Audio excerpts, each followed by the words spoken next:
திருக்குறள். இருவரி கவிதை ஒரு பொருள் தருமே, இருவரும் இது போல இருந்தால் சுகம். நிலா.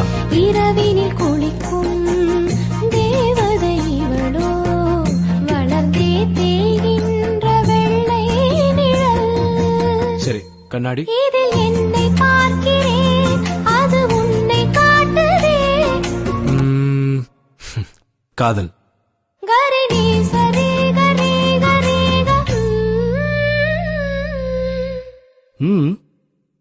நம் நான்கு கண்ணில் தோன்றுகின்ற ஒற்றை கணவனா. Wow, beautiful.